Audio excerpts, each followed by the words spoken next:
nous vous informons que ce programme est déconseillé aux moins de 10 ans. Un mystérieux incendie. Il faut imaginer l'intensité du feu. Tout était en train de fondre. Ça atteignait plusieurs milliers de degrés. Une chose pareille est inconcevable à Monaco. Un sanctuaire pour grande fortune. Un Américain pris dans la tourmente. J'ai fait ce que j'avais à faire pour assurer la sécurité de ma famille. Et des factions effrayantes. Il y avait l'affaire Iran-Contra, la mafia russe. Des terroristes tchétchènes et même le Mossad. Une ombre plane sur le paradis. Vous allez découvrir l'une des affaires les plus fascinantes de ma carrière dans cet épisode de crime en haute société.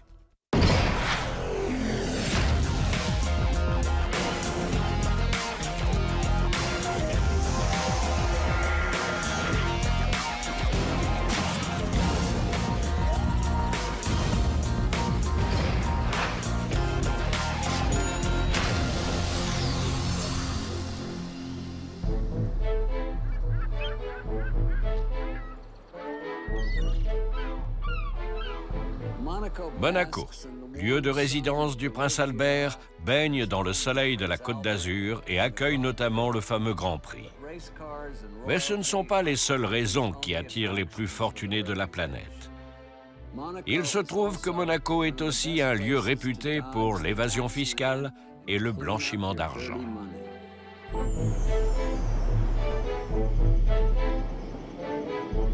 « 3 décembre 1999. Le soleil va bientôt se lever et les résidents de la petite principauté dorment encore.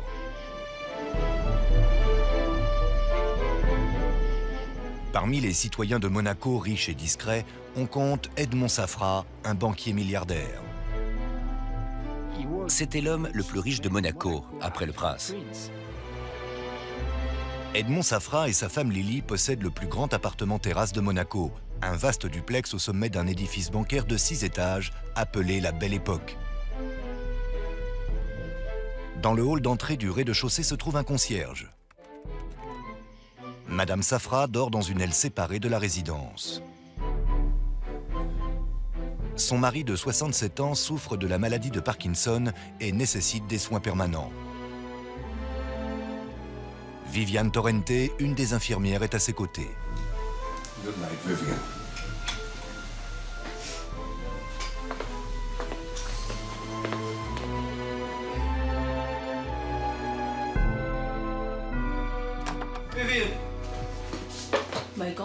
Soudain, Ted Maher, un autre infirmier, entre dans la chambre, un couteau planté dans le ventre. Il dit à Edmond Safra et à Viviane Torrente qu'il a été agressé. 2 personnes étaient entrées par effraction, je ne savais pas où elles étaient. Ted Maher explique qu'il était assis dans le couloir et que quelqu'un l'a frappé par derrière. Mais il s'est défendu.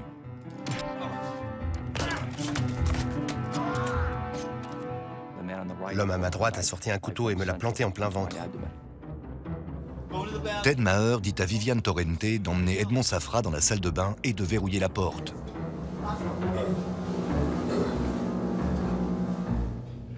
Je lui ai dit d'emmener M. Safra, de prendre mon portable et d'appeler les secours. Je voulais descendre chercher de l'aide.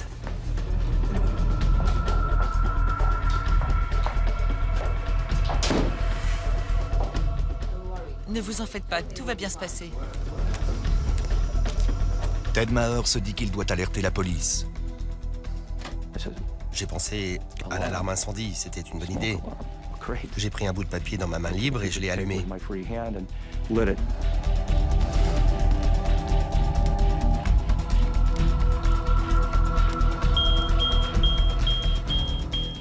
L'alarme s'est mise à retentir. Quelqu'un allait être averti et les secours allaient arriver. Alors que la police lance son intervention, Ted Maher arrive tant bien que mal dans le hall d'entrée du rez-de-chaussée. Il raconte au concierge ce qui s'est passé. J'ai été agressé. Monsieur Meyer. Oui, c'est la Belle Époque à l'appareil. Le concierge a cru qu'il s'était fait tirer dessus. Alors il a dit à la police qu'un homme avait été blessé par balle. La police a alors cru qu'elle avait affaire à des terroristes. Il urgence une équipe spéciale. C'est peut-être un acte de terrorisme. Oui, avec une ambulance. Après avoir décrit l'incident à la police, Ted Maher est emmené d'urgence à l'hôpital Princesse Grace. À 5 h du matin, Monaco se réveille au son des dizaines de sirènes de pompiers et de police entourant le bâtiment La Belle Époque. C'était la panique la plus totale. Shmulik Cohen, le chef des gardes du corps d'Edmond Safra, arrive précipitamment de son domicile voisin pour venir en aide à son patron.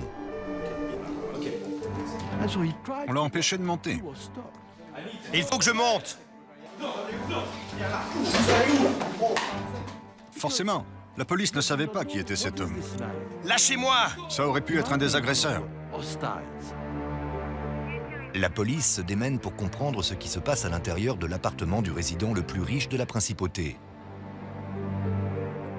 Elle commence par fouiller les étages les uns après les autres, en commençant par le sous-sol. Pendant ce temps, le petit feu de Ted Maher commence à prendre de l'ampleur. Le feu a consumé la corbeille à papier. Il s'est propagé sur le sol et il a atteint les murs. Craignant que les intrus ne soient encore à l'intérieur, la police empêche les pompiers d'accéder à l'appartement. La fumée commence à s'infiltrer dans la salle de bain.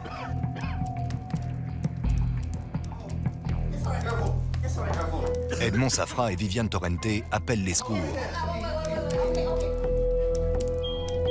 À 6 h, réveillée par l'alarme, Lily Safra parvient à sortir de l'immeuble. Mais quand elle apprend que son mari est encore à l'intérieur, elle tente d'y retourner. Un policier l'en a empêché. Comment Madame Safra aurait-elle pu lutter contre 2 intrus armés et un incendie? On a vu des pompiers sur le toit, mais on n'a pas vu de flammes. On voyait seulement de la fumée.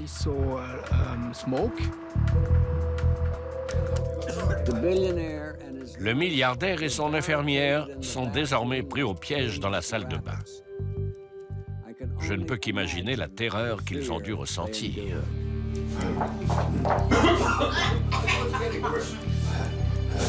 Viviane Torrente et Edmond Safra commencent à paniquer et appellent à nouveau les secours. Ils ont d'abord parlé à Madame Safra, puis à une autre infirmière qui se trouvait dans un hôtel voisin, et même à la police. Envoyez vite quelqu'un!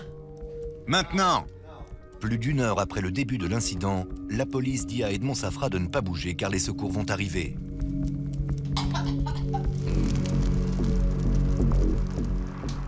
Ne parvenant pas à trouver les assaillants, la police laisse enfin entrer les pompiers dans l'appartement.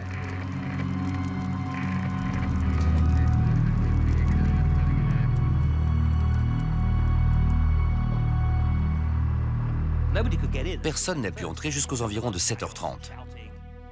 La situation était chaotique. Tout le monde criait et s'agitait dans tous les sens.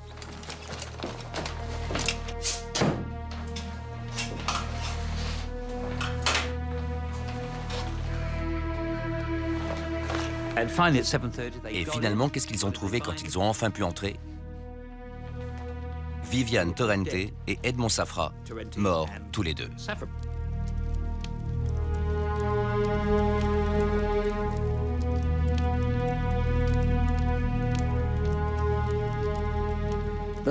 L'incendie est éteint, mais une épaisse fumée entoure encore cette affaire. Comment 2 assassins armés de couteaux ont-ils pu entrer et ressortir de l'appartement d'Edmond Safra sans être repérés? La police compte bien tirer tout ça au clair.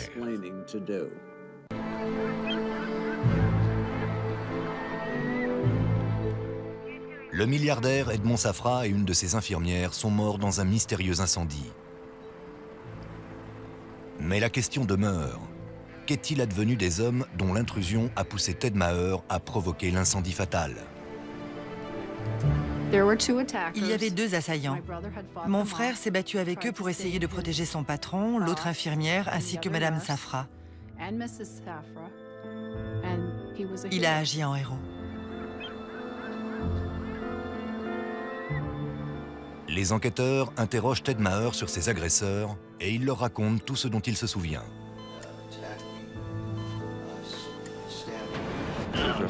Ils étaient habillés en noir, ils étaient grands, plus d'1,80 m. Celui qui a sorti le couteau était manifestement un professionnel entraîné. Ce n'était pas juste un voyou venu voler des tableaux. Il était clair qu'il savait parfaitement ce qu'il faisait. Monaco, considéré comme un havre de paix pour les plus fortunés, est sous le choc de l'agression. Une des caractéristiques de Monaco, c'est qu'il n'y a aucune violence, quelle qu'elle soit, pas même des suicides. Tout ça fait partie d'un mythe d'un Monaco paradisiaque.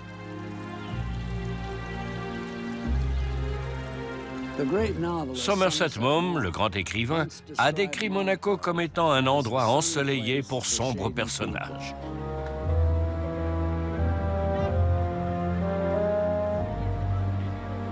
Il n'y a ni clochard, ni mendiant, et pratiquement pas de crimes violents dans ce pays 4 fois plus petit que Central Park à New York. Mais l'attaque survenue chez les Safra pose la question de la réelle sécurité des Monégasques. Il y avait un certain nombre de personnes à qui pouvait profiter la mort d'Edmond Safra. À l'époque, Edmond Safra vient de faire la une des journaux pour son intention de vendre la Republic National Bank pour 3 milliards de dollars. Les hommes comme Edmond Safra ont des ennemis puissants. Sa banque était impliquée dans l'affaire des ventes d'armes à l'Iran pour financer les Contras. De plus, il soutenait financièrement Israël. Des groupes comme l'OLP ou le djihad islamique avaient donc tout à gagner de sa disparition. La banque d'Edmond Safra était aussi mêlée à une opération de blanchiment d'argent en Russie, sur laquelle enquêtait le ministère de la Justice.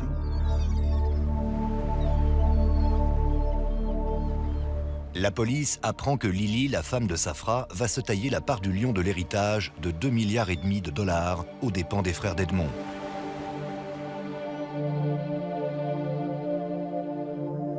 Le testament d'Edmond Safra a été modifié environ 2 semaines avant sa mort, limitant la part perçue par les frères du défunt. Mais Lily s'est mariée avec plusieurs centaines de millions de dollars à son propre actif, et tous s'accordent à dire que sa relation avec Edmond était solide. Les enquêteurs écartent vite l'hypothèse selon laquelle elle pourrait être mêlée à cette affaire. Ils menaient un train de vie luxueux. Edmond et Lily Safra avaient un appartement dans l'un des plus beaux immeubles historiques de la 5e avenue à New York. Je n'ai rencontré Edmond et Lily Safra qu'une seule fois à l'opéra. Mais même de loin, j'ai senti l'aura de leur immense fortune. Il est difficile d'imaginer une fin aussi atroce à leur existence de rêve. Ils avaient 2 immeubles adjacents à Londres, à Eaton Square. Ils possédaient la villa Leopolda, construite pour le roi de Belgique et d'une valeur de marché avoisinant les 265 millions de dollars. Les enquêteurs continuent leurs investigations dans l'appartement détruit, mais ne trouvent ni signe d'effraction, ni image des intrus sur les bandes de vidéosurveillance. Comment 2 hommes armés ont-ils pu entrer dans un des bâtiments les plus fortifiés de Monaco pour ensuite disparaître? Et où se trouvaient les gardes du corps d'Edmond Safra?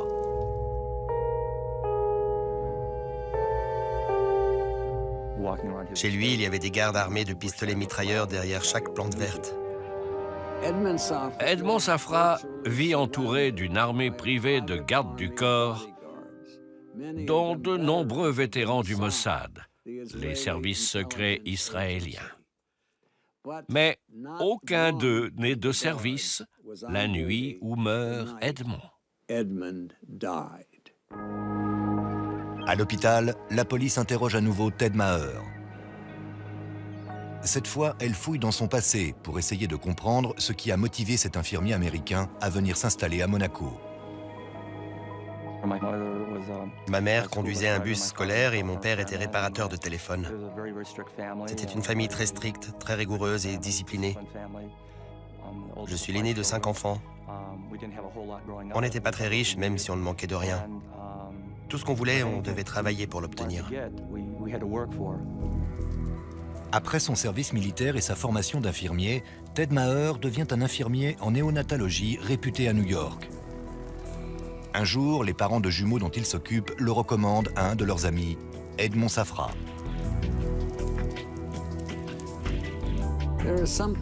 Il y a quelque chose de quasiment incroyable dans la façon dont Ted Maher et passer des maternités au sanctuaire d'un des hommes les plus riches du monde. Le passé modeste de Ted Maher contraste terriblement avec celui d'Edmond Safra. Ted n'avait jamais été exposé à autant de luxe dans sa vie. C'était vraiment un rêve devenu réalité pour un infirmier à domicile. Mais désormais, avec la mort de son patron et 2 coups de couteau dans le ventre, le rêve de Ted Maher s'effondre. Lily Safra fait venir Heidi, la femme de Ted, qui vit à New York pour être auprès de son mari. La police s'intéresse aussi à Madame Maher. Heidi a été interrogée pendant 2 ou 3 heures par la police. Elle est sortie pour prendre un café et une voiture est arrivée. Elle ne savait pas que c'était la police.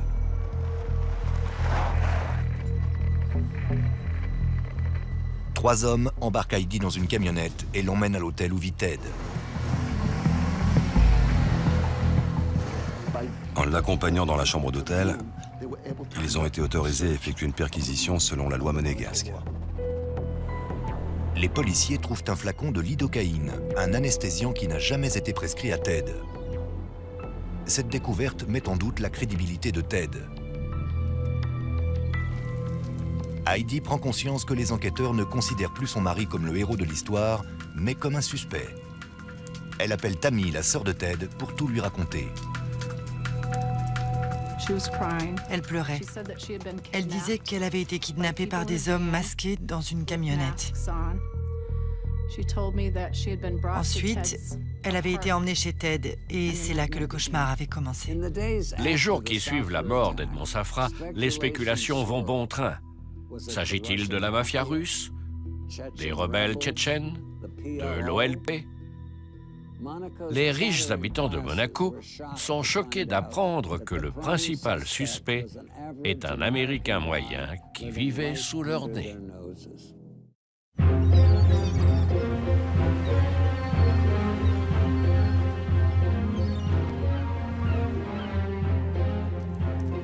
24 heures après la mort d'Edmond Safra et de Viviane Torrente, son infirmière, les enquêteurs désemparés ignorent tous des assaillants armés qui seraient entrés dans l'appartement. Malheureusement pour Heidi, les soupçons se portent sur son mari blessé. Madame Maher a quitté New York en pensant qu'elle allait retrouver son mari, un héros. Le temps qu'elle arrive à Monaco, le héros était devenu un criminel. L'histoire des coups de couteau était douteuse, parce qu'il portait un pull en laine ou quelque chose comme ça. Et bizarrement, il a été poignardé sans que le couteau ne traverse le vêtement. Il n'y avait pas de trou dans le pull, seulement dans la peau.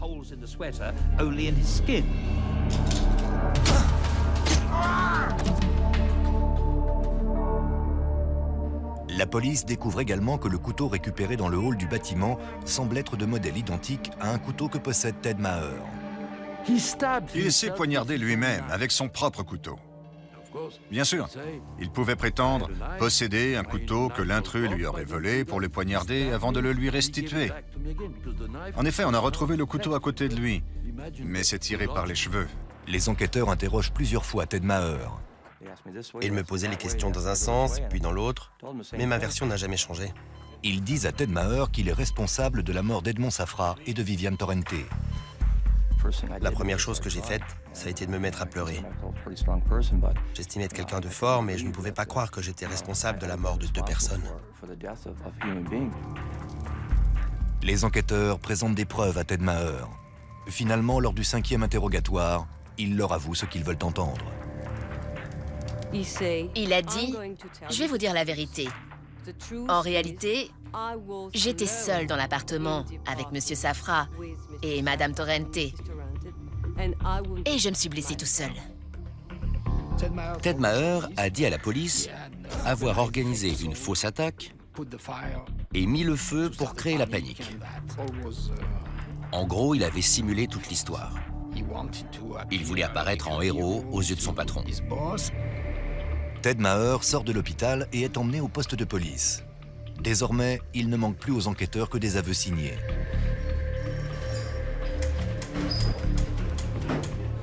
Ils ont le passeport de sa femme comme monnaie d'échange.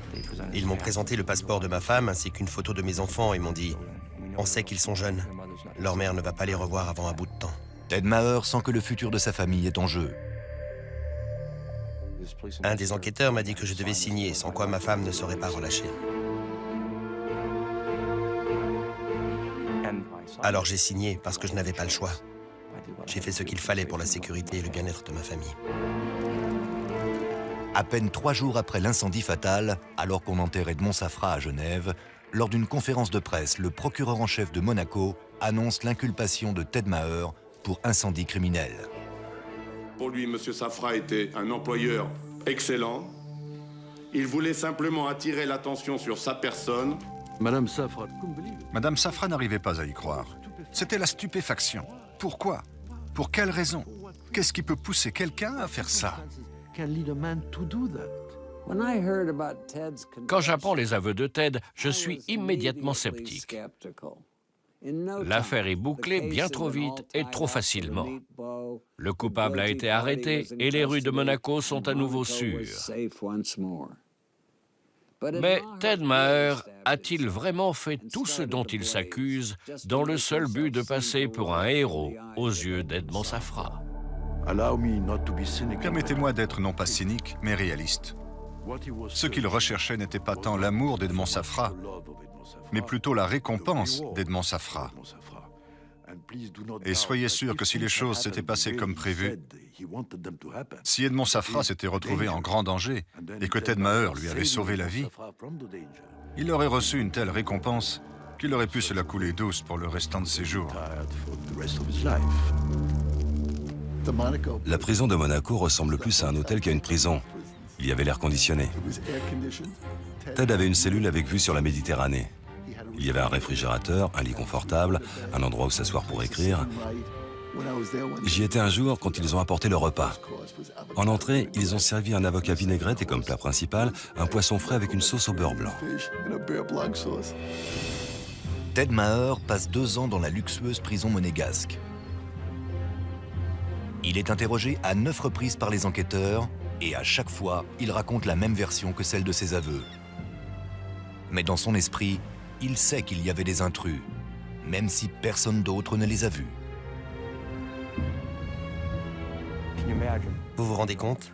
Savoir la vérité alors que les gens vous traitent de meurtrier, d'assassin, de tueur à gages et de toutes sortes de choses, tandis que vous ne pouvez pas vous défendre. La date du procès est enfin fixée au 21 novembre 2002. Pour défendre Ted, Heidi Maher embauche Michael Griffiths, un avocat américain. Ted insistait sur le fait qu'il avait bien été poignardé. Je lui ai expliqué que je pouvais l'aider et même faire annuler ses aveux. Je savais au plus profond de moi que la vérité le ferait libérer. Mais vu les conseils juridiques qu'il avait reçus, il pensait qu'à ce stade, on ne le croirait plus. Je suis convaincu qu'un homme innocent fait les frais d'un gouvernement qui ne supporte pas d'avoir un crime irrésolu dans sa petite principauté idyllique. Tandis que Ted Maher passe enfin devant un tribunal, je me rends à Monaco pour connaître le fin mot de l'histoire.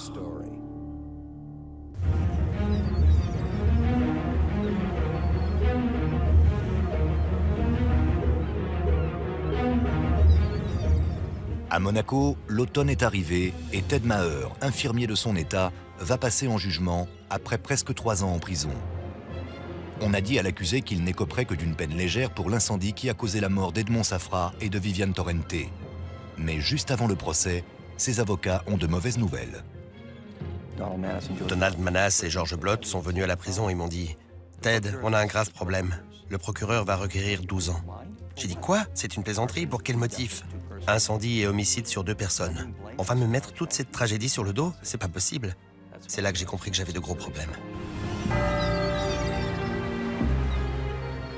Pour ajouter au malheur de Ted Maher, le juge décide que Michael Griffiths, son avocat américain, ne peut pas plaider au procès. On m'a dit que Michael Griffiths ne pouvait pas plaider et qu'il ne tolérerait pas de justice anglo-saxonne dans leur tribunal. Le 21 novembre 2002, le procès démarre sous l'œil attentif de toute la principauté. On n'avait jamais vu de procès pareil à Monaco. C'était le procès du siècle, l'équivalent juridique du Grand Prix. Il y avait de brillants avocats, l'impressionnante famille Safra au grand complet, et puis Ted Maher, un genre de personnage un peu à la Forrest Gump. C'était totalement surréaliste. Le procès a eu lieu au palais de justice de Monaco, qui ressemble parfaitement à l'idée qu'on se fait d'un tribunal à Monaco. C'était un édifice somptueux, ressemblant à une église. Derrière les juges, il y avait un crucifix de 2 mètres de haut. La salle était comble. La presse du monde entier était là. Dominique Dunn avait une des meilleures places dans toute la salle. Maître Cerdet, le procureur, portait une grande robe rouge, tandis que nous, les avocats, étions en robe noire avec des écharpes blanches. C'était tout un spectacle. Les avocats de Maher affirment qu'il n'a jamais voulu faire de mal à qui que ce soit. Notre argument, c'était que Ted, en allumant ce feu, avait été coupable tout au plus d'homicide involontaire. Il n'avait pas volontairement essayé de faire du mal à M. Safra.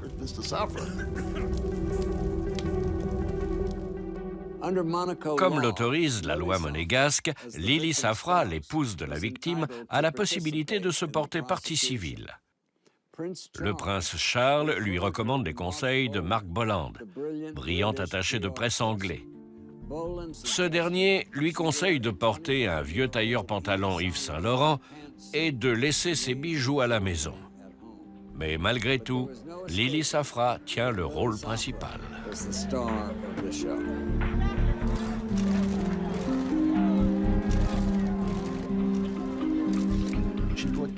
Elle a fait venir de Suisse un certain Marc Bonan, un avocat de renom, ainsi que Georges Kejman, ancien ministre délégué auprès du ministre de la Justice français.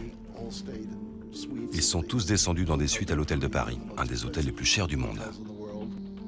J'imagine qu'elle a dû dépenser près d'1 million de dollars pour faire condamner Ted.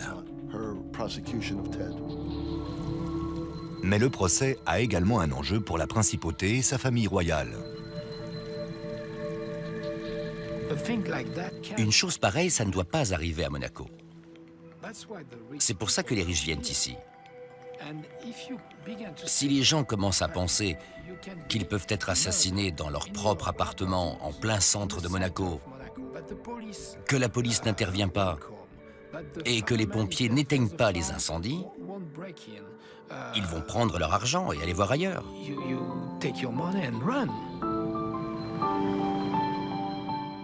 Face à la fortune de Lily Safra et à celle du gouvernement monégasque, Ted Maher est pratiquement démuni. Je savais que j'étais dans le pétrin et j'étais conscient qu'ils avaient absolument toutes les cartes en main dans cette partie. Le problème, c'est que c'était ma vie qu'on jouait.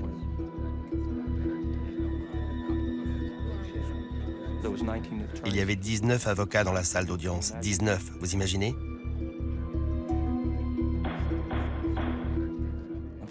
Malheureusement, pas un seul ne représentait Ted Maher.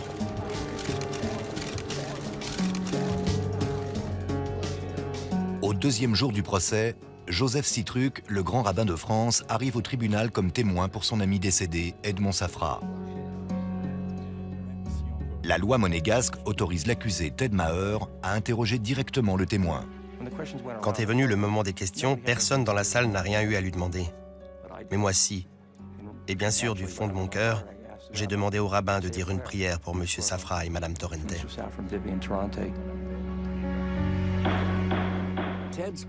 La demande de Ted est si bizarre que je commence à me demander s'il a toute sa tête. Le rabbin commence à prier en hébreu. Et tout le monde, les juges, les jurés, les témoins et les avocats, se lèvent et baissent la tête. La scène est aussi impressionnante que surréaliste. Les avocats de Ted Maher s'en prennent à la police et aux pompiers pour avoir tardé à intervenir. Un de mes contre-interrogatoires concernait le premier agent de police arrivé sur les lieux et qui avait dit que Ted était blessé par balle. Je lui ai demandé s'il avait déjà vu une blessure par balle et il a dit non. Je lui ai demandé s'il avait déjà vu une blessure au couteau et il a dit non. J'ai demandé depuis combien de temps il travaillait dans la police monégasque et il m'a dit 22 ans. Je lui ai demandé quelle était la pire blessure qu'il avait vue dans sa carrière. Il a répondu que c'était quand un type en avait frappé un autre à la tête avec une bouteille de champagne. La défense soutient que s'ils étaient intervenus plus tôt, la police et les pompiers auraient pu sauver Edmond Safra. Maître Cerdet, le procureur, qui disait toujours des choses étranges, a dit « Ils ont agi avec une lenteur nécessaire ». Mais qu'est-ce que ça peut bien vouloir dire, une lenteur nécessaire? Ça a causé la mort de 2 personnes, mais c'est ce qu'il a déclaré en plein tribunal. La personne qui émeut le plus la salle d'audience est Heidi Maher. Son amour et sa confiance en son mari demeurent inchangés. Elle est assise dans la rangée devant moi, ne quittant jamais son mari des yeux. Ma femme était malheureusement présente au procès, mais j'aurais préféré qu'elle ne soit pas là. J'ai dû être si convaincant qu'elle y a cru.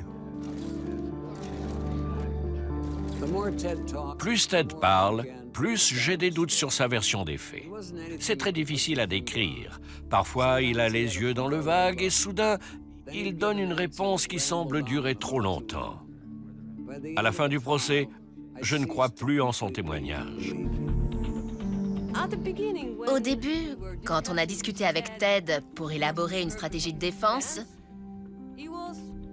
il s'est comporté comme une personne normale. Mais au fur et à mesure que le temps a passé, le regard de Ted est devenu de plus en plus étrange. À la façon dont il parlait et donnait des explications, on voyait bien qu'il était fou et que quelque chose ne tournait pas rond. Mais il avait l'air d'être gentil.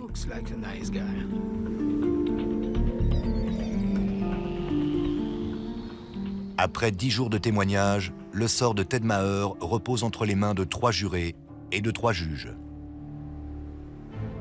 On m'a dit que je pouvais quitter la salle d'audience après 12 jours de procès. Je suis sorti, j'ai eu à peine le temps d'aller aux toilettes et de boire un verre d'eau que 45 minutes plus tard, on m'a dit d'y retourner. Un journal français parle de l'accusé comme étant Dr Ted et Mr Maher, en référence à Dr Jekyll et Mr Hyde. Il semble qu'il y ait 2 personnes à l'intérieur de Ted. Et je me demande laquelle va être jugée par la cour. Le père aimant et infirmier dévoué, ou l'âme profondément troublée que j'ai vue lors du procès.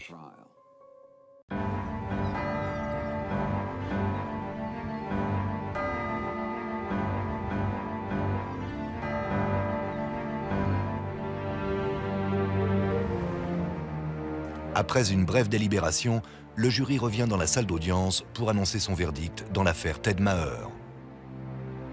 Je n'arrivais pas à y croire. Ils ont délibéré en moins de 45 minutes alors que c'était l'un des plus gros procès de l'histoire de Monaco. Puis le président a lu une déclaration manifestement écrite à l'avance et qui a duré 1h20.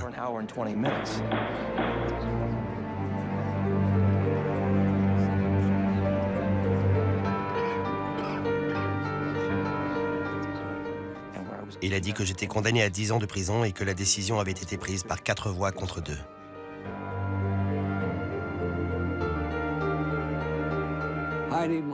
Heidi Maher utilise son téléphone portable pour appeler sa mère dans l'État de New York. Ses seuls mots sont « coupable, 10 ans ».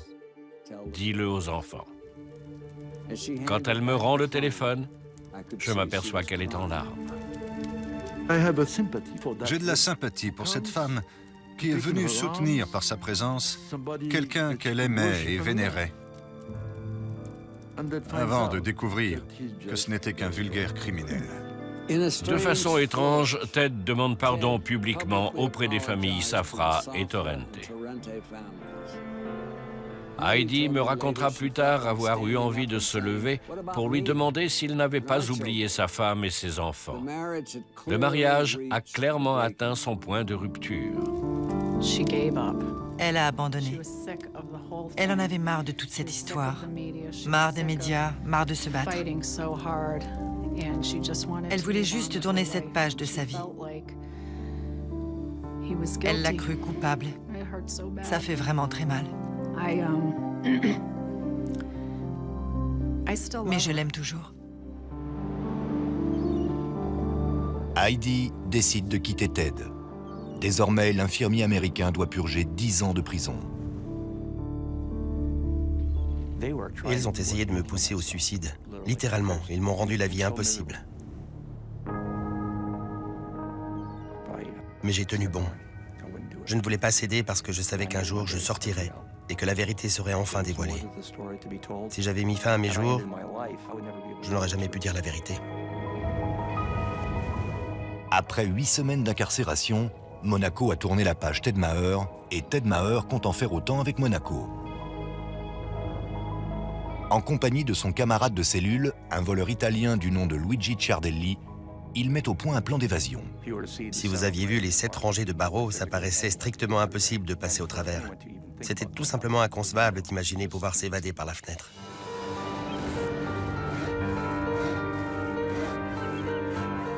Nuit après nuit, Ted Maher scie secrètement les barreaux à l'aide d'une lame de scie qu'il est parvenu à faire entrer. Après des semaines de travail, il prend la clé des champs avec son codétenu. Ils ont attaché des draps, comme dans les vieux films, et ils sont sortis de la prison en passant par la fenêtre. On n'avait jamais entendu parler d'évasion à Monaco, jamais. La nuit du 21 janvier 2003, le jour de l'anniversaire de ma sœur, je me suis évadé. À peine sorti, mon codétenu m'a abandonné. J'ai traversé Monaco à pied et j'ai même salué 3 policiers. Ensuite, j'ai marché aussi vite que je pouvais et je suis arrivé à Nice. J'ai pris une chambre dans un petit hôtel en prétendant que ma voiture était tombée en panne. Il m'a appelé et m'a souhaité un joyeux anniversaire. Il m'a dit « Ma voiture est tombée en panne, je suis à la réception d'un hôtel et j'ai besoin d'un numéro de carte de crédit pour prendre une chambre.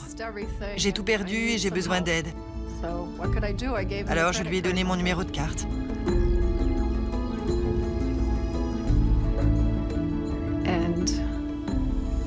Mais j'étais très inquiète.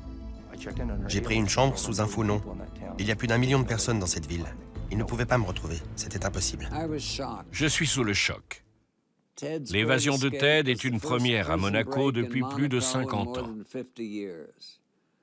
Mais combien de temps va-t-il tenir en cavale, dans un pays où il n'a ni argent, ni amis, et dont il ne parle pas la langue?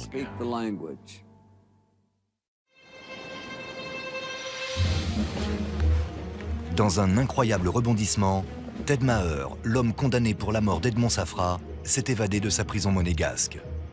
Il prend une chambre dans un hôtel de Nice et prépare l'étape suivante. Pendant la nuit, j'ai contacté ma femme, Heidi, qui a refusé de me venir en aide. Heidi appelle les avocats de Ted à Monaco pour savoir ce qui se passe. À leur tour, ils contactent les autorités de la prison qui démentent l'information. C'est juste une rumeur, ils sont couchés. On fait des rondes toutes les heures, ils sont en train de dormir, ce n'est qu'une rumeur. Ted Maher appelle un prêtre de la région qui gardait de l'argent pour lui pendant sa peine. J'ai dit, mon père, j'ai besoin de l'argent que ma famille vous a confié. Il a répondu, appelez-moi demain matin.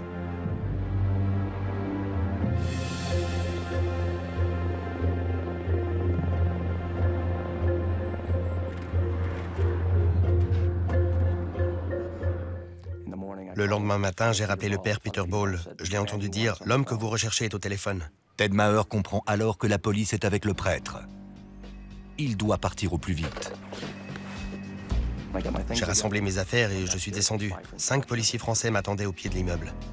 J'avais été trahi par ma femme, par mon avocat et par un prêtre. C'était la totale. Ted Maher est arrêté avant d'être extradé à Monaco.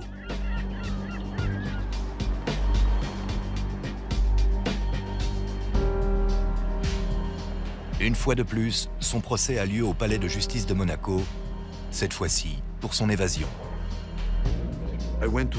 Je me suis rendu au procès pour son évasion et j'ai découvert que Ted Maher n'avait pas changé.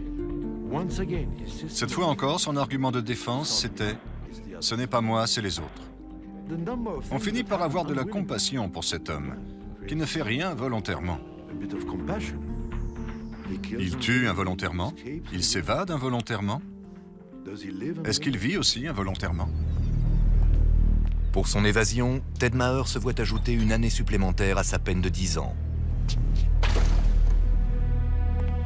Il a du mal à se faire à l'idée de cette longue peine de prison. C'est un sacré dur à cuire. Il a une plus grande foi en Dieu que moi. En continuant à suivre l'affaire, j'apprends qu'un nouveau Ted Maher fait surface, en prison. Il n'est plus le personnage malheureux et un peu fou qu'on a vu au procès. Dorénavant, il clame publiquement son innocence. En août 2007, Ted Maher est libéré de la prison de Monaco après avoir purgé sa peine. Il retourne immédiatement aux États-Unis, pressé de voir ses enfants et de commencer une nouvelle vie d'homme libre. L'avion a atterri. J'ai senti mon cœur se serrer, car j'avais peur de retrouver quelqu'un de détruit. Ce n'était pas le cas. C'était toujours le même, énervant, mais un frère génial. Je suis contente qu'il soit de retour. La première chose que j'ai reçue en arrivant aux États-Unis, c'est une mesure d'éloignement m'empêchant de voir mes enfants. J'imagine que ma femme a paniqué en comprenant que finalement, j'allais m'en sortir vivant. À ce jour, je n'ai toujours pas vu mes enfants et je continue de me battre pour ça. Ted Maher a été accusé à tort et condamné pour quelque chose qu'il n'a pas fait. Il y a des gens qui ont tiré profit de la mort de M. Edmond Safra. Et ces personnes savent qui elles sont. Elles savent ce qu'elles ont fait et ce qu'elles n'ont pas fait. Toute histoire provenant des autorités monégasques, toute version officielle est presque à coup sûr un mensonge. Je pense que c'est quelque chose qui fera toujours partie de la grande épopée de Monaco. Je ne sais pas si on connaîtra un jour la vérité. Ted Maher a causé la mort de 2 personnes. Les choses sont très simples. Aujourd'hui encore, des personnes qui savent que j'étais avocat à ce procès me prennent en aparté et me demandent avec un regard complice « Franchement, Marc, tu crois vraiment qu'il n'y avait rien d'autre ?» Non seulement je le crois vraiment, mais plus que ça, je suis objectivement convaincu qu'il n'y avait rien d'autre. J'ai d'abord pensé que Ted Maher était une victime, puis qu'il était tout simplement fou. Aujourd'hui, avec les années, tout ce que je sais avec certitude, c'est qu'Edmond Safra a emporté la vérité dans sa tombe. C'était Dominique Dunn. Merci de nous avoir suivis.